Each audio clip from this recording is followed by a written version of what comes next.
I'd like to start to saying a very good morning to everybody and welcome and thank you for joining us on the third of its series, Faith and Finance. Now, today's event has been organised by Just Finance Black Country and Black Country Near Neighbours, and they both come under the umbrella of Transforming Communities Together. So for those who don't know me, and a lot of people, I'm looking at the names that have joined us, do know me, but for those who don't, I am the Black Country Near Neighbours Coordinator, and as Cassius mentioned, I will be hosting this event today. So the event has been organised to increase people's knowledge of different faith perspectives and increase understanding of different faiths. And therefore, today's title is Faith, Finance and the New Normal, whatever that may be. So our speakers will in particular focus on how their congregations have adapted during the pandemic. Now, before I continue, I would like to welcome wholeheartedly our new Chief Officer, Adam Edwards, and ask him to kindly open this event for us today. So Adam, over to you. Thanks, Shaz. It's wonderful to be with you all this morning, and thank you to all those who are speaking this morning, and also particularly to Shaz and Cassius and the team for all the hard work they've put in pulling this together. The past 12 months with the COVID-19 pandemic has affected people in all different kinds of ways, as we know, and finance has been one of those concerns, and Transforming Communities Together have worked really hard with the COVID Cash Recovery course and other initiatives to try and help communities in these most difficult times. But it's been amazing how faith communities have come together to really work with the communities in which they serve. And today we come together as people of different faiths, but with that common aim that we're trying to do our best to help people and our communities to flourish. And this morning we're going to reflect on the past few months and the challenges that people have faced, and also to try and look forward to that very uncertain future and what the new normal might be, and what different faiths have to say about that, as well as reflecting on how we can serve our communities best. So I'm really looking forward to the contributions this morning and seeing how we can all work together going forwards. Shaz, back over to you. Thank you, Adam. A great opening there and a great focus given to our speakers and our participants. And quite rightly, you mentioned about how the pandemic has brought us a lot closer. And, you know, we've seen across the Black Country and nationally how relationships across faith organisations has grown stronger. So thank you very much for that contribution. Now, just a small reminder before I introduce our first speaker to those participating, your contributions are very, very highly valued to us. So please do use the chat function to write your thoughts and your contributions. If you have any questions you want to ask our speakers, please do write them in capital letters so I know that it's a question. So thank you very much for that. So this morning we have an amazing panel of speakers, which include Brother Cassius Francis, who will be representing the Christian community, Brother Mustaqim from the Muslim community, we have Brother Qatar from the Sikh community, followed by our final speaker, Sister Balbi Asima from the Hindu community. Now, all of them will be sharing their observations of how they and their communities have adjusted to the new normal and what it has meant to them. So all speakers will talk for approximately 10 minutes, and after the first two speakers, we will have a 10 to 15 minutes question and answers, and another Q&A will follow after our third and fourth speakers. So without further ado, I would like to introduce our first speaker. The first speaker is somebody I've worked really closely with, and he's a minister at Wesleyan Holiness Church and also the Just Finance development worker for Transforming Communities Together. Reverend Cassius, please share your thoughts on this topic of faith, finance and the new normal. Thanks, Shaz. And yeah, it is a real pleasure to be with you all this morning and just to share a brief reflection from a Christian perspective on some of the issues faced through the pandemic, specifically in relation to COVID-19, but also the financial impact of the pandemic and how some of the Christian community in particular have responded. Just to provide some context to start with, Just some statistics from Step Change, who are a national debt charity. They've said in a recent poll that 2.5 million people are facing a financial crisis due to the impacts of coronavirus. The number of people whose income has been affected negatively by coronavirus in severe problem debt has nearly doubled since the beginning of the outbreak to 1.2 million.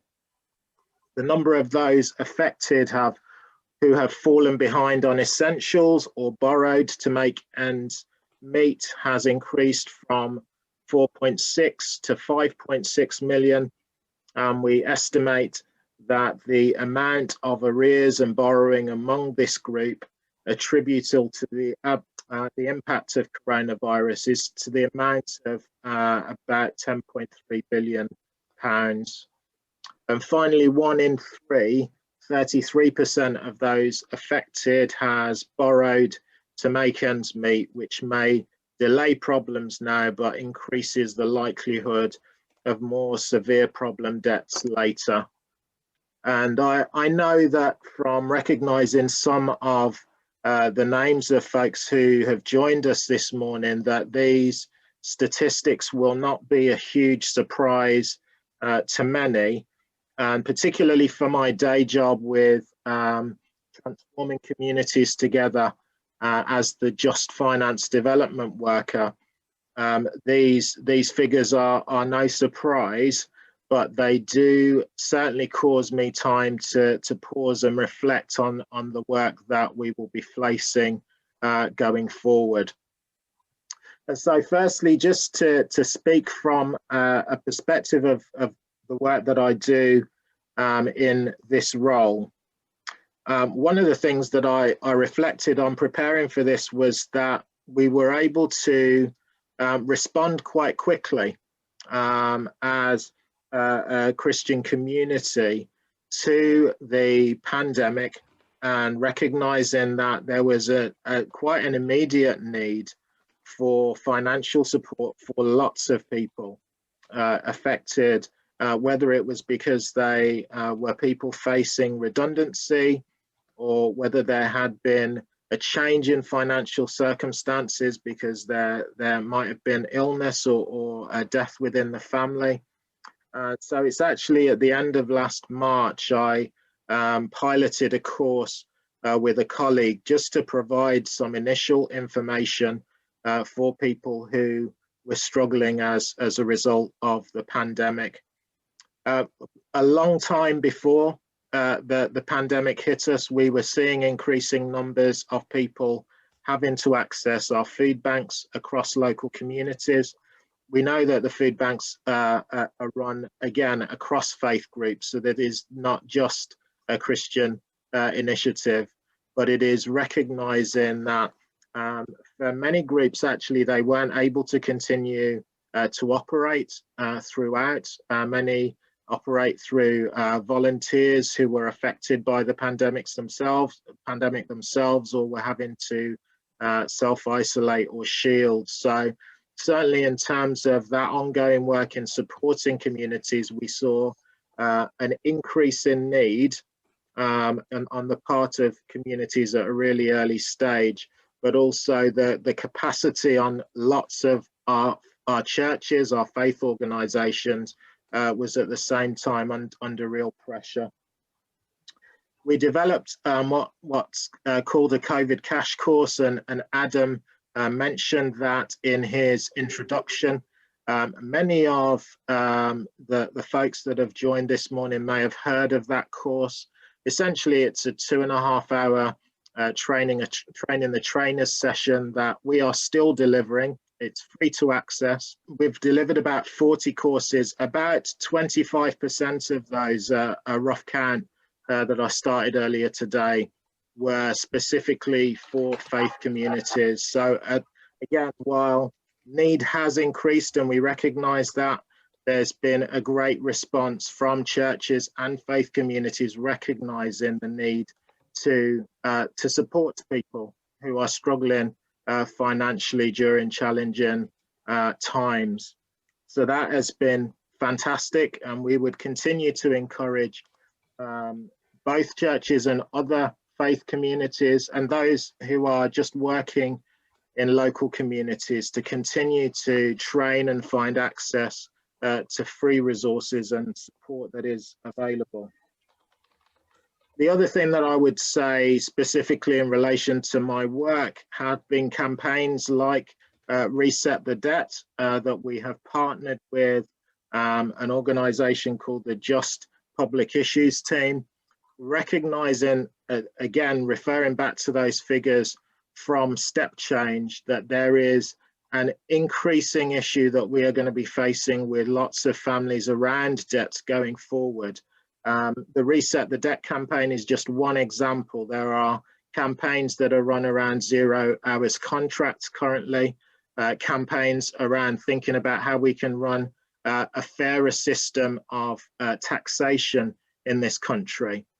So there is a sense that actually for all of our communities, all of our faith communities, it's important to be engaged in these issues at a political level. And then just a couple of reflections before I finish in relation to my own role as a minister, as Shad has said in the introduction, about the Wesleyan Holiness Church in particular. So our church have continued to run a Trussell Trust food bank, our church in Handsworth, throughout the pandemic. That hasn't stopped on a weekly basis. I think it's been an amazing effort to continue that with the volunteers. We started a group for young people during the pandemic. It was actually back in May. Young people aged 14 to 19, and we have recognised not just issues around financial capability, but concerns around education, concerns around careers, and young people's future that have come into question as a result of the pandemic, and things that seemed as if they might have been really straightforward in terms of the potential to develop in life have changed, and that has changed significantly for many. But I would say in terms of some of what I see as the way forward, my faith continues to give me great hope, and I'm sure we will hear that from all of the speakers today. But I do think that there are some things for us to reflect on as faith communities in conclusion. Firstly, I think that there is an important move for us to work more effectively in partnership across faith communities as resources become more stretched, but also as needs increase going forward. And we have already seen some evidence of that in the work that we are doing. Some of the partnerships that we have been trying to work on previously have started to come to fruition throughout this pandemic, and that does give me great hope. There are some challenges for us, not just to be supportive of our decision makers and political leaders, but from what we would call a prophetic point of view, also calling out where we see injustice, where we see poverty increasing and inequity increasing. And then I would say, thirdly, pressures on our faith leaders. So recognizing that for many, the usual work of ministry, serving their congregations, serving their communities has not stopped. It might have changed shape in some way, lots more online meetings, but it hasn't stopped. And how we can care for those leaders, I think, is really important. But also, I think someone mentioned in the chat the recognition of isolation for many leaders, and the support that is important to them is going to be critical going forward. So yeah, I know that my time is coming to an end. There are two scriptures that I wanted to leave with you just in concluding. Firstly, one from our Hebrew Bible or Old Testament scriptures in 2 Chronicles. There's a verse in 1 Chronicles 12 and verse 32 that talks about these men called the sons of Issachar. And the Bible tells us that these were men who had a sense of the change in times, the change in season. And there's something really important for me in that scripture, and recognizing that we need to be people of faith who are really aware, even more aware perhaps, of what's going on in our communities and the wider agendas that we're facing. And the second scripture that came to mind that I'll finish with is one where actually after Jesus was resurrected in that we read in Mark chapter 16. It is the women who saw him and went to report this, and the women weren't believed. And there's something for me in the experience of many people currently, and particularly women in our communities who, for whatever reason, are falling through the cracks with lots of support that the government has provided. People are still missing out. And I think there are more stories to be told around how people are surviving, how they're getting through this pandemic, perhaps that we haven't heard previously, but as faith leaders, members of our different faith communities, we really need to be open to listening and being advocates for others. So thanks for listening. And I hope that time was okay, Shaz. Yeah, that was perfect, Reverend Cassius. Thank you so much for that contribution. And I think I was aware that residents across the country have somehow been affected by debt or borrowing money, or, you know, there's more need of food banks. But what I didn't realise, Reverend Cassius, was the extent of it. I mean, you mentioned that the debt charity has stated that debt has doubled since the beginning of the outbreak.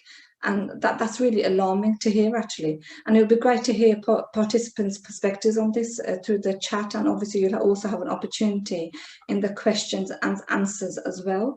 I'm just looking at the chat, and I just saw Nikki Edwards from Sandwell writes, when COVID arrived, Smethwick Food Bank's workload quadrupled, whilst their number of volunteers significantly reduced due to the need to shelter and etc.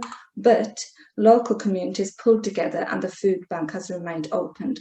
So thank you so much for sharing that, Nikki. And I believe this food bank is in Holy Trinity Church in Sandwell, which I visited in the beginning of lockdown. I have to say, you've done some really great work there. So thank you very much for sharing that with us this morning. So our next speaker spoke at our first Faith and Finance event. He's an imam at our local masjid in Warsaw and will be representing the Faith Islam. But unfortunately, he couldn't be amongst us today, but he has sent us a recorded clip, which I will be sharing right now. In the name of Allah, the most merciful and the most kind, I greet you all with the greeting of Islam. Assalamu alaikum wa rahmatullahi wa barakatuh. May the peace and blessing of Allah be upon you. The topic I'm asked to talk about is how have I personally adopted with COVID-19 and the things that, of course, we as humans do in our everyday life. I appreciate the fact, of course, that we are all humans, no matter which religion or which faith do we follow, or maybe no faith. We are all humans, and we have one thing, of course, in common, that is that the life that we have is, of course, fragile. We have our weaknesses. For me as Muslim, of course, I will put in front of me my faith, and I'll ask my creator as to how should I respond. But before that, like I said, we are all humans. Our response is, equally the same, and we shed all these different emotions and feelings and so many other things that we all have in common. And that's the beauty of this life, and that's what makes us forced in a way and compelled to get together and help and support each other and be out there for each other. And because we feel that no matter what religion, what color, what culture, what language, what food people eat, which region they come from, they feel the same pain that anyone else feels. And so that is a real point that we need to begin with, and that is the blessing of God that we have. So the feeling that we have is shared. The need that we have is also, must be reciprocated, and we need to, of course, be there for each other. But personally speaking, my faith has been a great deal of support for me. I've always turned to God, Allah, and of course, as we Muslims pray 5 times a day, and I read Quran, the final book of Allah to me, where He says that I will certainly test you with various things in your life, by taking away your loved ones, by taking away your wealth, the fruits, your children, giving you pain, all these different things. But He says that good news is for those who are patient. Good news and glad tidings are for those who persevere and who stay the course, and who does not turn against God or away from God, rather, but they come close to God. Because these tests that we have in life functions, and of course they work as a cause for us to get closer to God. And so this is what I feel like. And so at times, of course, we felt down, and at times we felt, really good. In all cases, we turn to Allah. We turn to the Book of God. And so I've been busy with some gardening. I've been busy with some home plants. I can show you one of my beautiful, recent collection that I have here. That's a real plant, by the way. And there's so many plants even above my head you could see, and around me, indoor as well as outdoor. Of course, they're not great much plants outdoor because of the weather, but I've been, busying myself a bit with that side. As much as I, start my sermons, delivering online, teaching online, helping children as well as adults to deliver different courses on different topics online. That was one thing. And I've been in touch with many of my community members to help them, support them. In the previous lockdown, of course, I volunteered for delivering food parcels to different homeless people and so on. But of course, as I see my own community, my own family, kids at home, not going to school, busying myself, taking this great opportunity to be with them, and to just say that, reassuring them that everything is going to be. But of course, humans adapt to these difficult and tough circumstances. So we're pretty much connected with the community, with the members of the community, wanting to make sure if anybody needs support, we give them a call, whether they are Muslims or any other faith. We have some neighbors who are elderly. I really keep an eye on them, because what I believe is that if you give God anything, He will put blessing in it. So if it's your money, you give it to charity, God will give you more than that. He will bless your remaining wealth and money. If you see your time or energy that you give to a needy person, or basically that you give that to God. And we have a beautiful saying of our beloved Prophet Muhammad, peace and blessing be upon him, who says that God on the day of judgment will say to his servant that, "Oh, my servant, have you not heard about me that I was ill, I was not feeling well, and you didn't visit me? Have you not heard about me that I was naked, I didn't have clothes, and you didn't dress me? Have you not heard about me that I was hungry and you didn't feed me?" And so the servant, out of awe, would respond to God saying, "Oh, my Lord, how is it possible that you were ill, or you were naked, or you were, hungry? You are Rabbul Alameen. You are the Lord of the universes. You are the Lord of the worlds. And so how is it possible? He said, did you not hear about so-and-so servant of mine, so-and-so slave of mine that was ill? If you could have visited him, you would have found me next to him or her.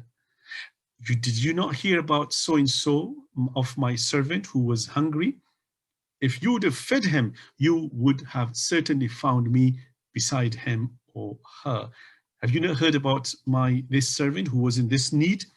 If you would have fulfilled his need, you would have really found me next to him. And this is what the Prophet Muhammad, peace be upon him, gives us a lesson. And this is what is a practical lessons for me, myself, and my wife, who took to, of course, online teaching and helping the children of our community, people, to teach them, of course, the Book of God, Quran, and many other helps that we could provide to others. So I hope everyone else out there would have been in the similar situation to adapt to these changes. Okay, going for shopping, of course, we are not doing it the normal way. I've recorded a few messages for different organizations to support them in the lockdown, in taking, precautions, staying away from the places and not getting together, social distancing, everything else,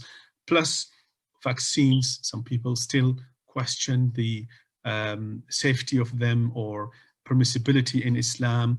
I made sure that I convey the message that the scholars and imams boards across the country hold that opinion, that it is not only safe but also permissible, and hence it's halal. Yeah, so there's nothing wrong with those vaccines, but of course people will have to make their own mind.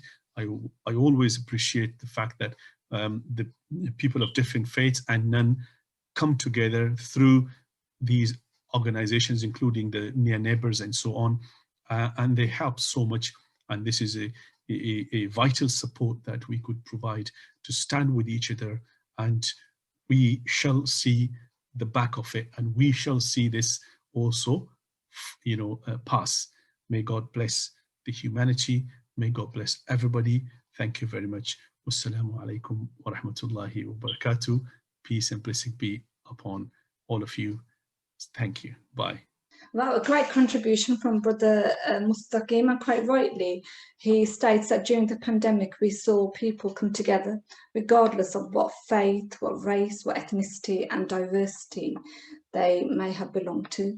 And we have proven, I strongly believe this, we have proven how connected and how united we are. And I'm sure many of us resonate with this. So we are going to now go on to I'm going to open the platform for questions, answers and contributions from you all. So please, if you can raise your virtual hand, because there's quite a lot of you on the screen here. And you'll find that by going to participants on the bottom of your screen. And if you click on that, you'll see the list of names of everybody attending. And at the bottom, you see the option to raise your hand. And that's your blue virtual hand you'll be raising. So if you can indicate if you want to say something, please do. Gillian here writes, as a parish nurse in Parkfields, Wolverhampton, we have been running coats for kids' wolves, and I have seen so many families suffering. To date, we have given around 300 quotes donated since the project started in November. Alongside this, we started giving food gift bags at Christmas, and we will be doing so at Easter too. Thank you very much, Gillian, for sharing that. That's again how communities have come together to help those most in need at these times. Now, I'm sure I've got somebody who wants to ask a question or contribute. Okay, not yet. Please do think about it. And we think about what Brother Mustaqim was talking to us about and how we have come out during these difficult times. Whether you might have experienced some debt yourself, please share those stories with us to see how you've coped during these difficult times. Yes, we just got a question in the chat from Ibrahim. I don't know whether Ibrahim wants to read it out loud or whether he wants me to read it. Ibrahim, do you want to come and read that question to us? Ask that question to the speaker. Ibrahim. Hello. Sorry. No, it's okay. You can go ahead and read it to one of the presenters or hosts can read it for me, that's okay. I'll just show my face so that here. No, I'm sorry, I'm having problem with video.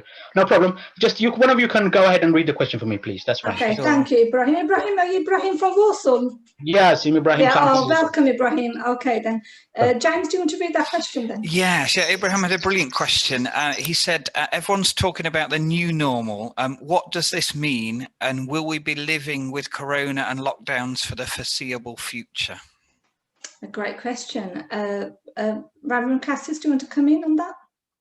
Yeah, it is a really brilliant question. To be honest with you, I think I heard the term new normal perhaps for the first time in relation to this pandemic last summer. And I think at that stage, there was still a feeling that we'll get through the winter and there will be a clear sense of, you know, what things are going to look like going forward, what that new normal will mean. My own sense is that there's probably a reassessment of that now. I would say from my own perspective, currently, you know, when we talk about the new normal, we're still very much within the eye of the storm with everything that the NHS are having to deal with. Even some of the figures that I quoted in relation to the financial challenges for individuals going forward, we don't know the full out working of all of that yet, and I don't think we can fully understand what it means in terms of new normal until we see some of those things fully coming through. But I think we can speculate. You know, I think there is a sense that us working from our homes rather than going to big offices previously will change. From the perspectives of my faith, many of our ministers within the Wesleyan Church are more senior or elderly, would never have talked to you about a Zoom meeting or anything online or social media. It was an alien world to them. All of a sudden, we've had to get quite used to, you know, what it means to worship and do things online. And I would say, just reiterating what Brother Mustaqim was saying in his talk, there's a Christian scripture that resonates with what he quoted from the Quran in Matthew 25 and verse 44. They will answer, when did you see hungry or thirsty or a stranger needing clothes or sick or in prison and you did not help? There's that sense actually for me that as faith communities, perhaps this is a time where the new normal for us will mean much closer working and recognizing that sense of common humanity rather than distinctions because of our faith. So those are my own reflections, but I suspect that there will be more for us to come in that understanding in the future, Ibrahim. Lovely. Thank you so much, Cassius. That's really helpful. Joe had a question for you, Cassius, as well. He was just commented on the story that you shared as part of your talk and just asked whereabouts that was from. The story. Does he say? I think, was it the gospel story that you shared about? So the two scriptures. Yes. The first one was from the Hebrew Bible or Old Testament, a book called Chronicles, 1 Chronicles 12, verse 32. These sons of Issachar, as they're known, men who showed wisdom and an awareness of the time that they were living in.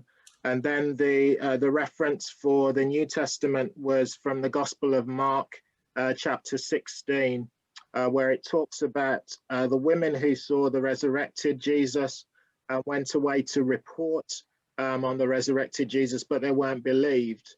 So I think those were the stories that he might have been asking about, but let me know if they're not the right ones. Yeah, thank you for both those answers, Reverend Cassius. That was great. Does anybody else want to make further contributions? I'm just having a look at if anybody's raised their virtual hand, and I can't see anybody. Okay, that's absolutely fine. We are going to move on then to our third speaker, who is, let's have a look. Oh yes, our third speaker, who has spoken at our previous two events as well. He's a preacher for the Sikh community and does some amazing interfaith work across Leicester and beyond. Brother Kathar Singh, the platform is yours. Thank you ever so much, Sister Shaz. No It's problem. wonderful to join you all again and be here with you in virtual reality. I think the question about new normal, this is new normal. You know, normally we'd probably have met face to face. We'd have traveled down to a place together, maybe we've had a bite to eat and a coffee together. But this is the reality that we live in. And I think it's here to stay for a duration. Just as Brother Cassius said, we're still in the middle of this. There is no clear knowledge or clarity about where we're going to go, whether the new variants are going to come in, how the vaccine is going to have an impact. And so I think there is something about preparing ourselves for the long haul, because, you know, the new norm, the social changes that we've seen in society, we know it in our personal lives. The fact that we have to have social distancing, where we wear masks, and these basic, you know, realities that we have, you know, children not going to school, all of these present a particular impact on our experience as an individual, as a community, as a city, and as a world. This is a worldwide phenomenon. No one is to any major degree exempt from the challenges that we face right now. And I think when it comes to looking at resilience and financing, I think some of the challenges that we have right now, I would almost categorize them, you know, from a faith community's perspective, from the individual challenge that we have and the community challenge that we face. So as communities, you know, if I take the Gurdwara for an example, some of the new realities we have now are social distancing within the Gurdwara, having one-way systems. These felt very alien to me and still feel very alien to me. To me, my Gurdwara is my second home. It's my true home. And it's a place where I would go and feel perfectly at home, just fine, in a peace there. And yet now, with the restrictions, it's there. It's a reality that we're facing, you know, attending in social bubbles or only attending for individual prayer. I think this in itself has had an impact, because I don't look at the Gurdwara as simply a place of worship and prayer. It's the hub and heart of a community. It's a place where we come together, where we grow together, where we support one another and envision how can we make a better world and society. And that's the place that it all begins from, that spiritual center. And, you know, it's not quite the same as, you know, being present in the Guru's Darbar as it is seeing it online. There's something very different. It's interesting, in my room I have incense on, chandan, sandalwood, and for me that's an emotional connection with the smell of a Gurdwara, that beautiful fragrance that you'd find, that spiritual fragrance, and that being a connection to that. And I think on that social level, the challenges that we face are real, because the economic impact on faith communities is very significant, you know, in terms of you know, volunteers. You know, volunteers are priceless. You know, we don't pay them because, you know, you can't put a value on the contribution that they make to communities and faith buildings.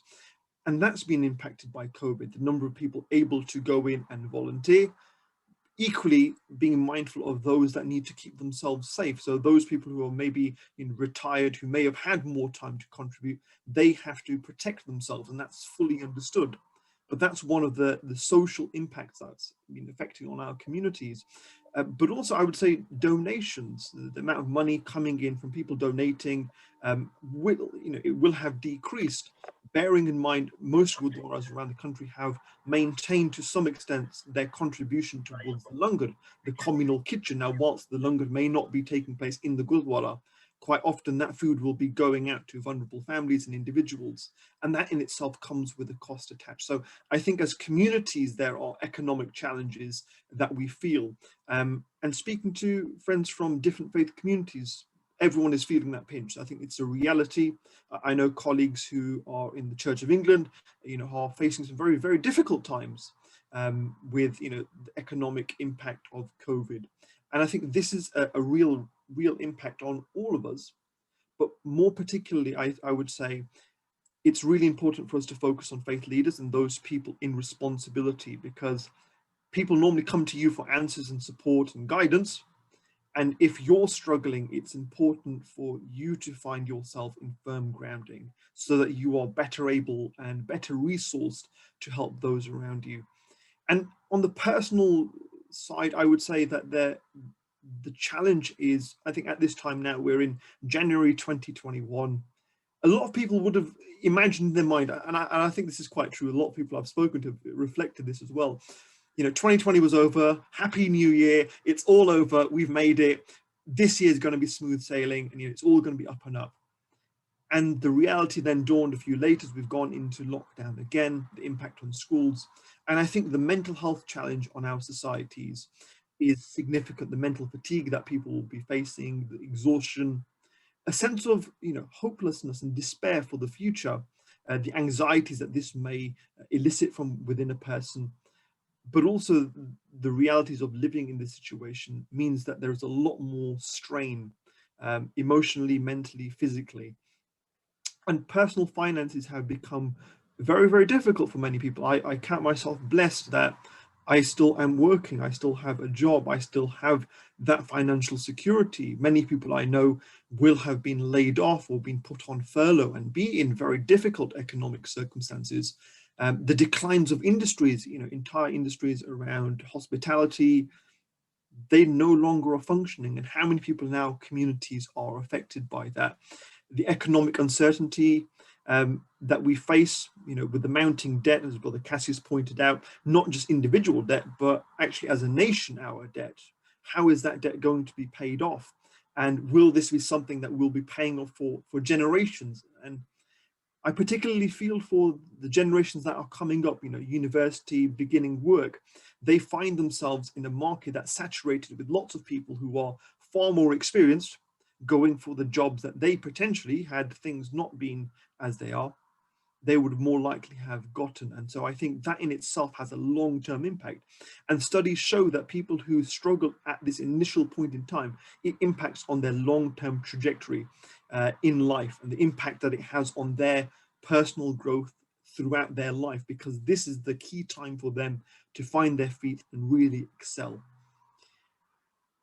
And going from here, I would say that these are the challenges that we face, and communities have responded in different ways. I know as a governor in a Sikh faith ethos school in Leicester, Falcons Primary, going into children working from home, being at home, the social support has been one of the things that's been very key on our minds, particularly with some of our more vulnerable families, those who through economic circumstances or for their social circumstances, we need to make sure that those children are looked after and we keep an eye on those circumstances. I think that has been one of the ways in which we've responded. But from a very practical sense, I'm talking to you from a laptop. Many of our children don't have laptops, they don't have tablets, and it's making sure that we have provided them with the technology that they can carry on having a good quality of learning.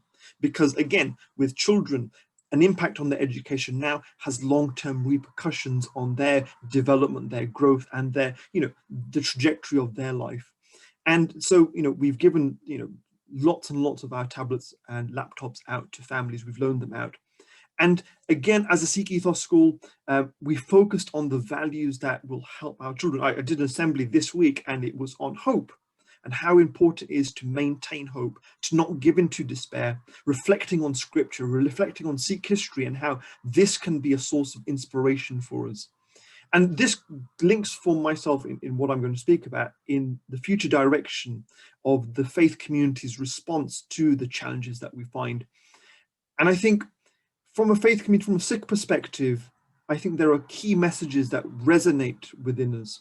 And the first is, from a community-wide perspective, is we can endure. We have been through hardship in our history, we've been through challenge in our history, and we've come through that. At this time, we are facing another challenge, and yet within us, individually and collectively, we have a great resource of strength that we need to tap into, we need to find, and we need to share amongst one another.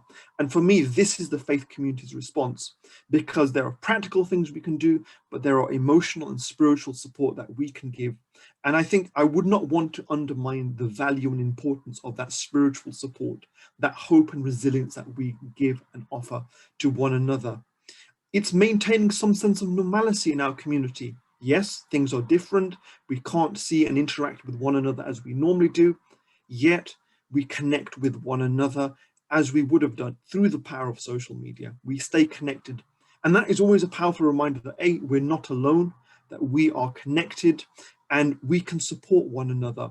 I know very practically we have had lots of food banks. We've had organizations like Midlands Lunga Seva Society and Gurdwaras providing food for those who are more vulnerable or struggling. And lots of support has been given in helping people be signposted towards where they may access support. Because for many people who've never been in the circumstance of needing to look at engaging with the food bank, they have no conception of where to go. And therefore it's pointing them in the direction where they can receive help. And I know personally, being a hospital chaplain, the number of people that have been in touch with me personally, because they're in difficult circumstances, needing that support and that spiritual support to help them find a sense of hope for the future. Alongside this, this is a time of inner resilience and focus, where, the practical steps of what you can do, if you're applying for jobs and you can't find any, you're struggling, this is a time for that inner resilience and focusing on that inner journey. And so in this, Sikhi provides a great deal of focus on two key areas that I think are more relevant to this time. One is hope, one is joy, because both of these are essential. These are what give life a sense of direction and a sense of purpose and growth. And for this, it's reflecting on the tools that we have in our community. Gatha, which is a reflection on what is scripture teaching us, what do we learn from Sikh history. That is about giving ourselves strength and resilience for the future. Kirtan, the sing of hymns, this is about bringing joy. Joy helps you through your day, it lifts you up, it makes the difficult seem less difficult. Kirtan, the sing of hymns, and the reflection on the meaning of those hymns gives us strength to face the challenges that we have. Because as communities, sometimes we're not able to give people the physical and practical support that they need. And therefore, in those times, we have to accept that there is a limitation to our strength, and we trust unto God and the faith and the hope that God gives us, that Guruji gives us in this time.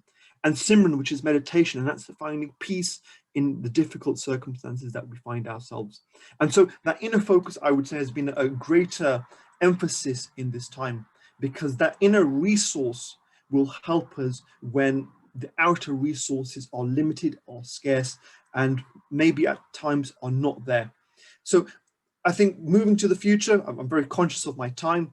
I would say there are some practical things that we look at. One, for me, it's the basic provisions of life. There's a wonderful Sikh slogan. It's Deg, Deg, Fateh. Deg literally refers to prashad. It's blessed food in the Gurdwara, but also symbolizes economic freedom, economic, liberty. Deg, which symbolizes the sword, it's about political liberty, social liberty and freedom. Fateh is liberation of these two things for all of our societies. And I would say from that perspective, that basic provisions of life, basic food, basic shelter, we need to make sure that those basics don't fall by the wayside for any of our communities, whether they are the Sikh community or beyond.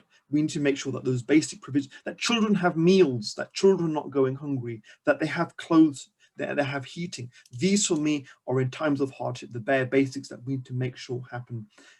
Accessing support, people need to be signposted so that they can know where to go, where they need help. Finding stability in life, even if it is not at the level that we're quite used to, it's finding that basic place where we can live. And doing what seva we can, because even when you have little, helping others in even a small way helps you feel very, very good about yourself. It helps you feel very positive about yourself, that even with limited financial means, there's still something you can do. And it's a reminder to someone of their personal value. And this is what Gurbani really focuses on.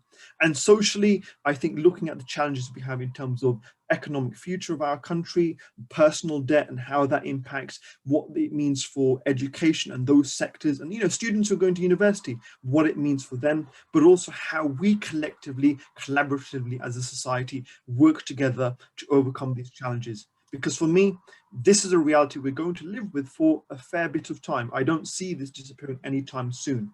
It therefore is, how do you and I come together, supporting one another, build a society that is more resilient to the challenges? And even if it means we have to operate at a level of liberty and joy that we previously were used to, even if we're operating at a lower level, we will endure this, and in time, God willing, we will come back to a better place, and then we will celebrate.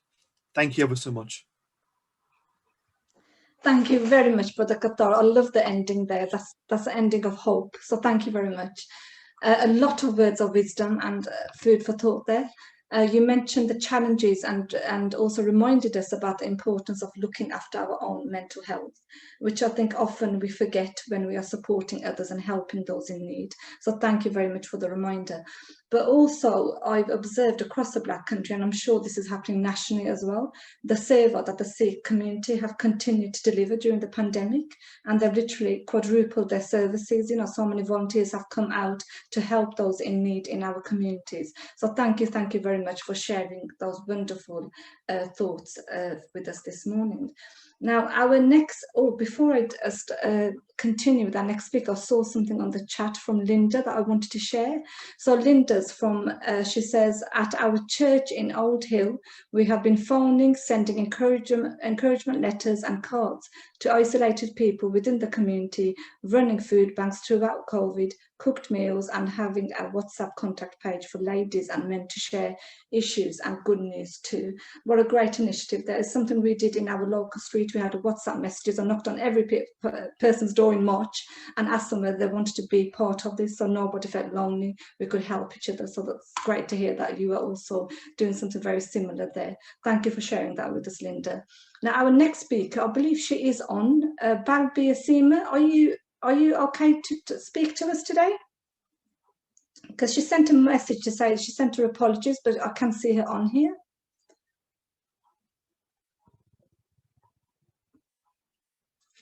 Maybe not.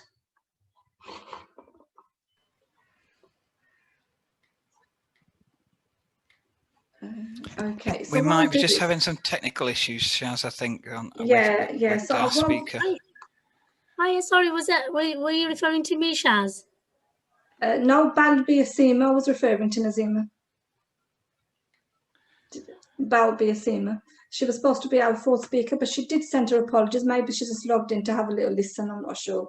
But anyway, if she does come back in, I will ask her to share her views on this topic, faith, finance, and the new normal. But what we will do is, for now, is go into our questions, answers, and contributions. And please don't feel shy. Please do contribute. It would be amazing to hear your views about your experiences and how you have dealt with this COVID situation, and how the new normal, what the new normal is for you, really. So I believe Joe, yes. Oh, sorry, Shaz. There's two questions. There's one from as a really important point from Maxine, and then a really good question from Nikki that I've noticed in the chat. Okay, so I'm just scrolling down. Maxine's is right at the bottom. This is great. The chat is very lively, so thank you for all the amazing contributions. So the first one I've got here is Liz Jones from Citizen Advised Dudley says, how can we all prepare by working with each other for what the future holds for all our communities? A very good question there. Now, who would like to come back on that? Which speaker would like to come back on that? And then I'll ask Joe to come in. Sorry, Joe, I did get your message and I'll ask you to come in next. Yeah, I don't mind saying a bit maybe before the Qatar comes in. Okay, go on then. Yeah, just to reiterate, one of the things that I've noticed is a more open attitude on the part of a number of organisations and across faith communities to work in partnership. And I think it's really important for us to try and continue to build on that as much as possible. So I think a number of people had commented about, you know, great mutual aid groups in their communities who, you know, have been looking at. Nikki shared that example, I think, in Sandwell, or it might have been another area. And I just think it's really critical that we continue those discussions. We have specific organisations dealing particularly with debt and finance from the Christian community. Community Money Advice is one. Christians Against Poverty is another. And one of the things that we've also seen is that there are people who are more open to engaging with these organisations, not just for the benefit of themselves, but to think about how they can more strategically support others. And I think avenues like that are going to be increasingly important for us going forward as resources are perhaps more stretched. So yeah, that's all that I wanted to say in response to that. If I could Thank you, Cassius. Yeah, Brother Qatar, go for it. If I could add what Brother Cassius has said, I think building on those connections are really important. I think building friendships are very important, because we're together, not just in the hard times, we're together in the good times as well.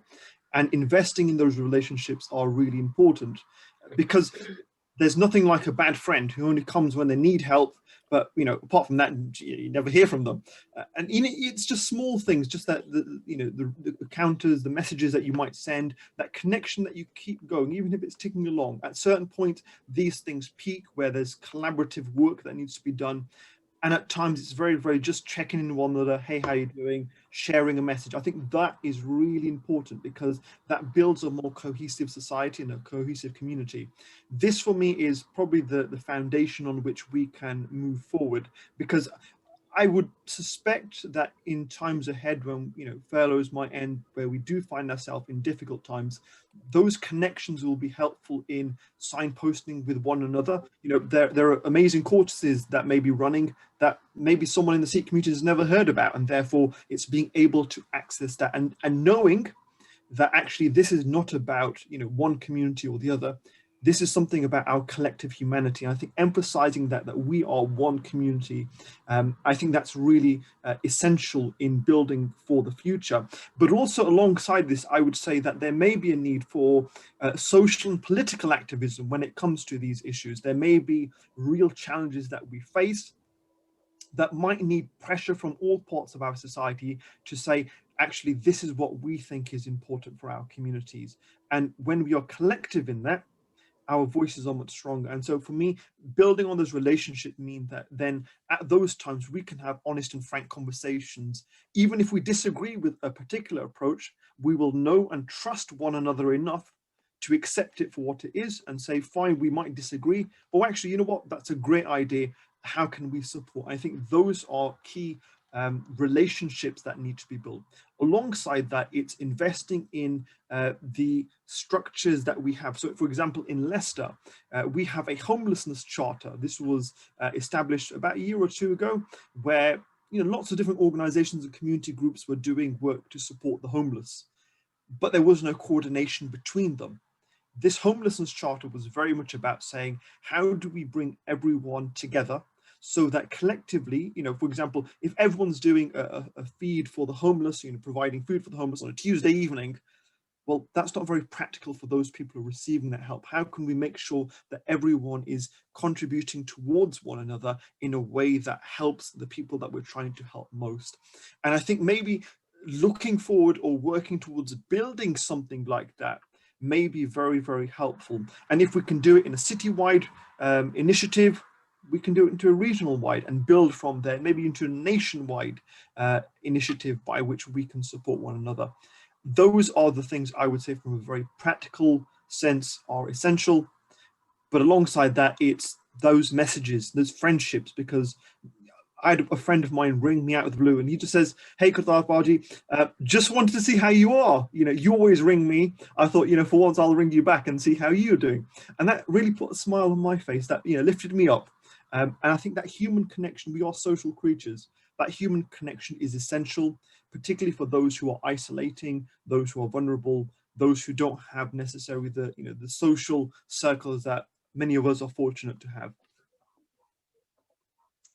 Thank you, Brother Qatar, for that contribution and for the answer to that question. Can I ask Joel Kant to come in, because he earlier messaged me to say he wanted to say something?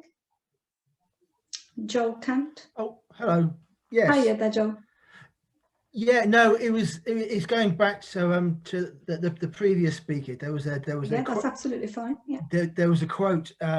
He talked about when someone asked Jesus. Well, someone asked the chap, "When did I help you? When did I help you?" And the answer is, "You helped me when you helped the person who needed help."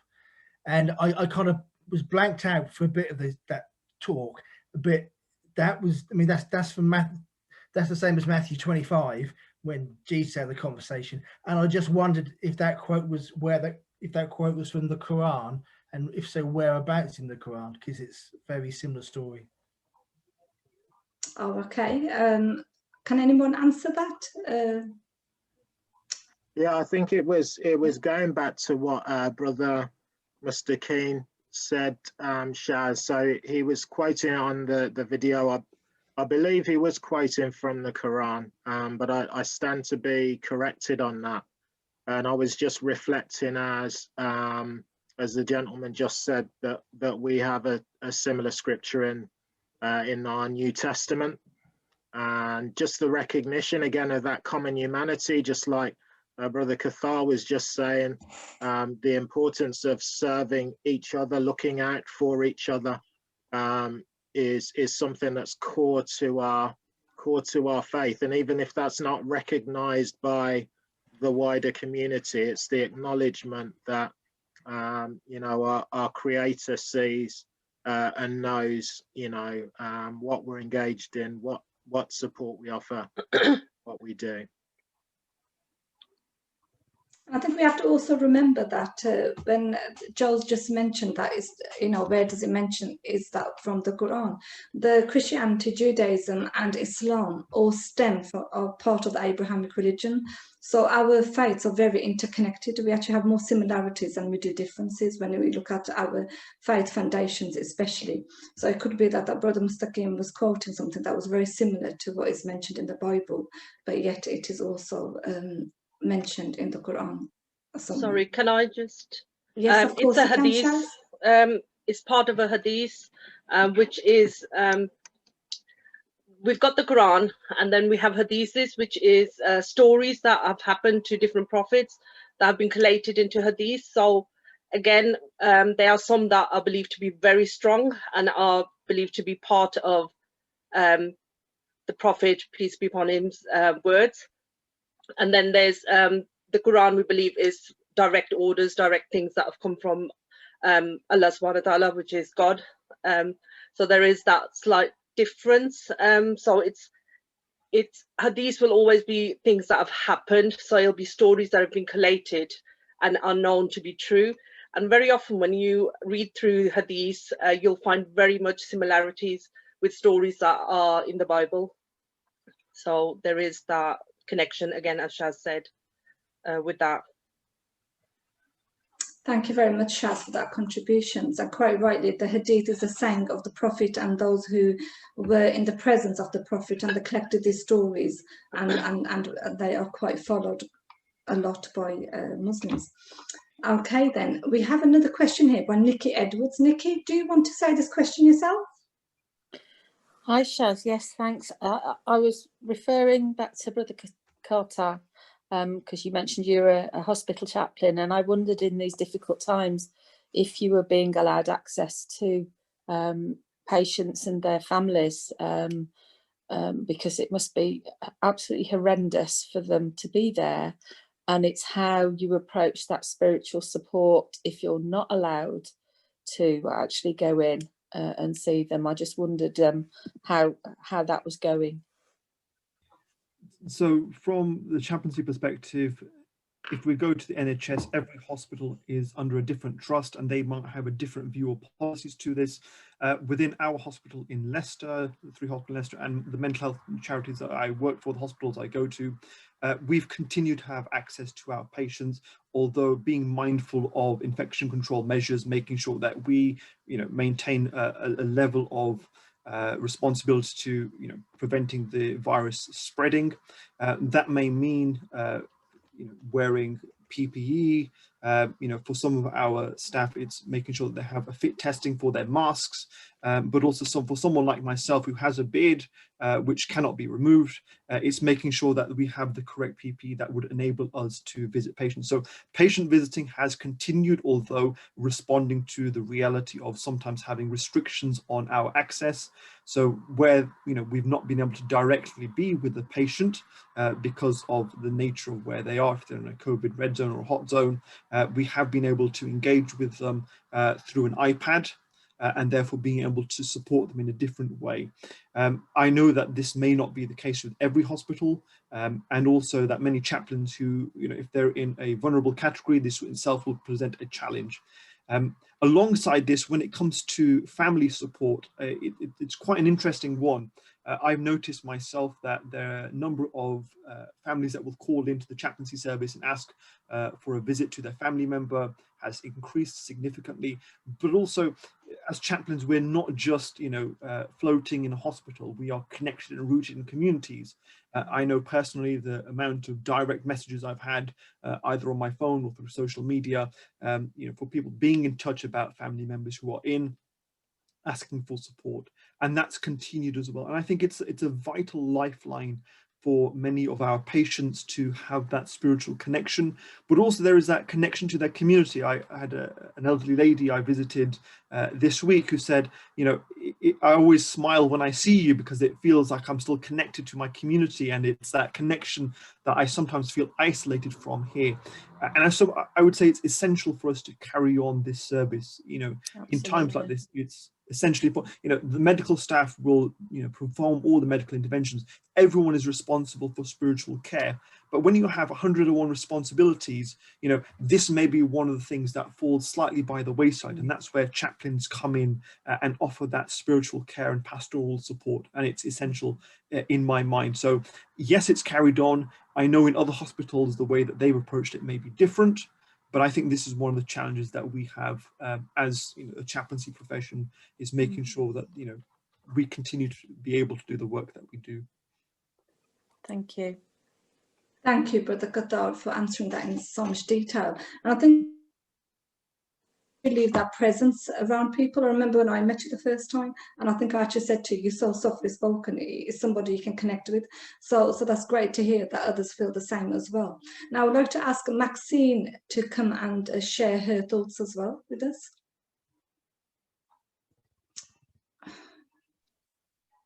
Good morning. I'd just say it's been so inspiring listening to all the speakers this morning. Really, thank you. Thank you.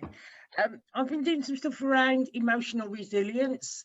There's always a lot of talk about people's well-being, but emotional resilience underpins all that, because it looks at your spirituality, it looks at non-judgmental and your emotions. And I've been working with a group of women, particularly for those who have been homework and homeschooling, and it's helped them to sort of take care of themselves as well while they're doing that, because you don't have a clocking in and a clocking out when you're working from home and you've got children. So I'm developing that from a Christian perspective. That where do we get our strength from, and things like that. So yeah, I just think we need to be more careful about our emotional resilience than anything else during these days. It's hard enough, but yeah, that's all. That's what I've got to say. Thank you for sharing that with us, Maxine. And I just realised on the chat, Sister Amrit has shared the link to the hadith that was mentioned earlier by Brother Mustaqim. And it just shows we all can work in unity. And she's kindly found that for us and put it onto the chat. So thank you very much for that, Amrit. And I wanted to ask Soraya whether she wants to share what she's wrote on here about the project that Near Neighbours have sponsored. Soraya, did you want to come in? Hi everybody. Hiya, Soraya.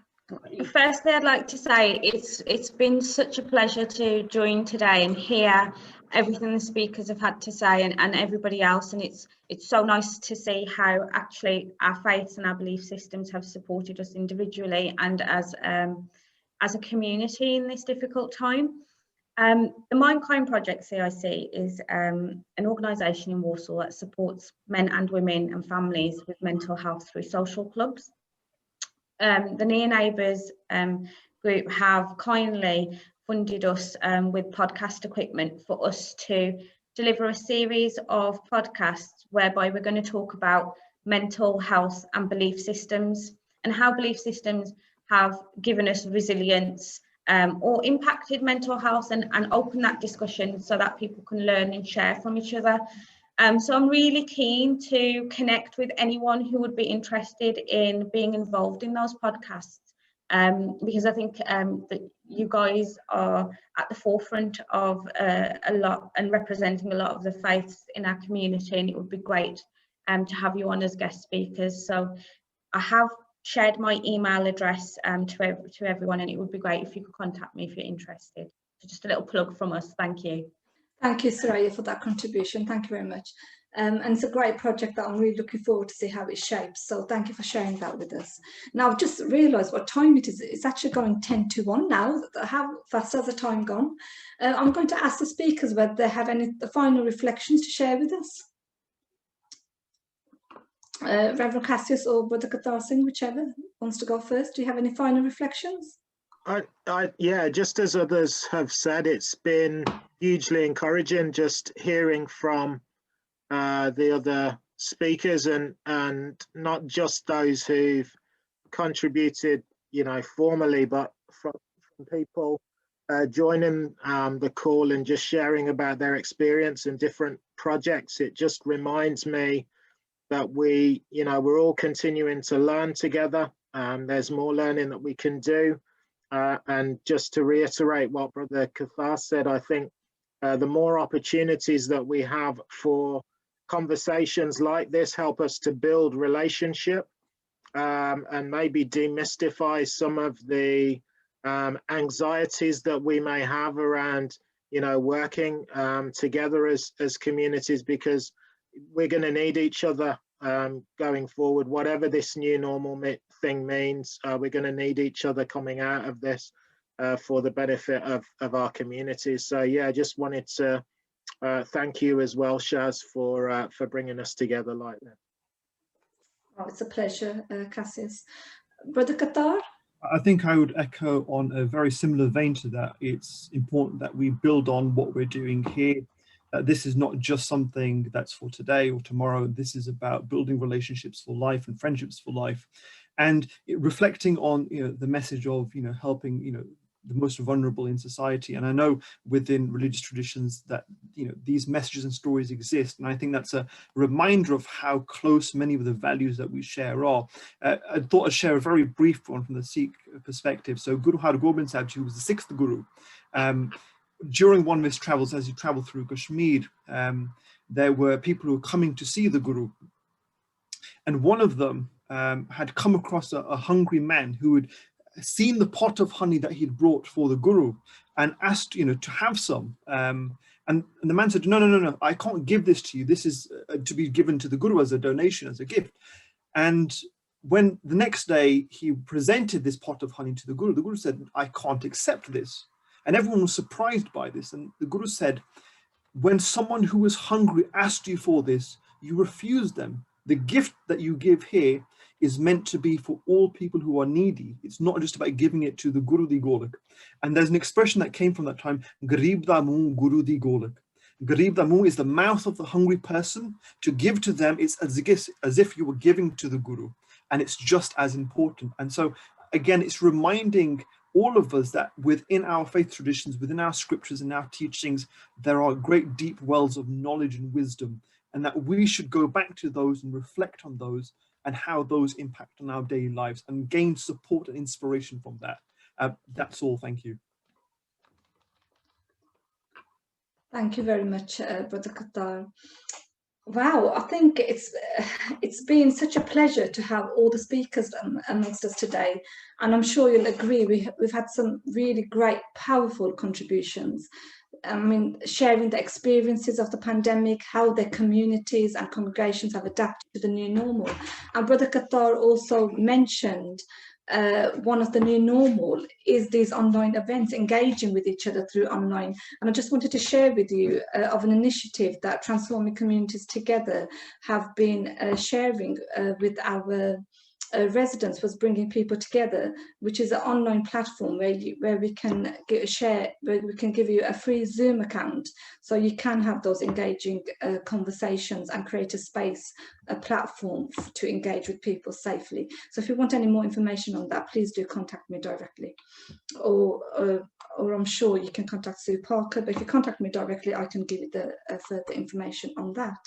Now, I would like to kindly ask Adam Edwards, before we end this event, to lead us onto a silent prayer, to pray for peace for the whole world, and etc. So Adam, can I please ask you to come in? Yeah, thanks, Shaz. Just a quick answer to Petula's question about whether chaplains were working in prisons at this time. I can't comment for every prison in the country, but I certainly know chaplains have been working in prisons right the way through this process, and working very hard as part of the pastoral care of inmates in there. And those people who are normally isolated from society have become even more isolated with the lack of visits, and the chaplains have been providing pastoral care, especially where they've had to pass on the very sad news that family and friends have passed away, especially with COVID. So I hope that answers your question, Petula. Thank you to everyone who's contributed today. It's been an amazing morning with some fabulous contributions, discussion and questions, and thank you to everyone who's been busily typing away in the chat, and thanks to Shaz and Cassius for putting on today. And I think it's really good that even in these really sort of sad and difficult times, we can come together and discuss these things and look at ways forward and see how much faith brings us hope in the future. There's been so much for us to reflect on this morning, so we're just going to take a couple of moments of silent prayer and reflection to allow some of these wonderful words of wisdom and faith to sink in, as well as asking for peace, resilience and guidance for the future. So a couple of minutes of silent prayer, and then I'll end that with an amen and then hand back to Shaz. Thank you very much, Adam, for leading us on that silent prayer. Now, before we end, I do want to share something from the chat that I've just seen, and before I end, where my sisters from the Ahmadiyya community in Warsaw wanted to share something, and they say that we have been working with different communities throughout the pandemic. They have been donating to food banks, cooking meals for the homeless, and supporting frontline workers. The unity and compassion that we have experienced throughout this pandemic was amazing. Thank you so much for sharing that, Sister Gunzo, with us. I think that's a great end to I would say, a really great event. And I would like to end with taking this opportunity to say thank you to all our speakers for their contributions this morning. And thank you to everyone who organised this event. And of course, thank you to all those who have participated and joined us, and for your valuable contributions in the chat. So thank you once again.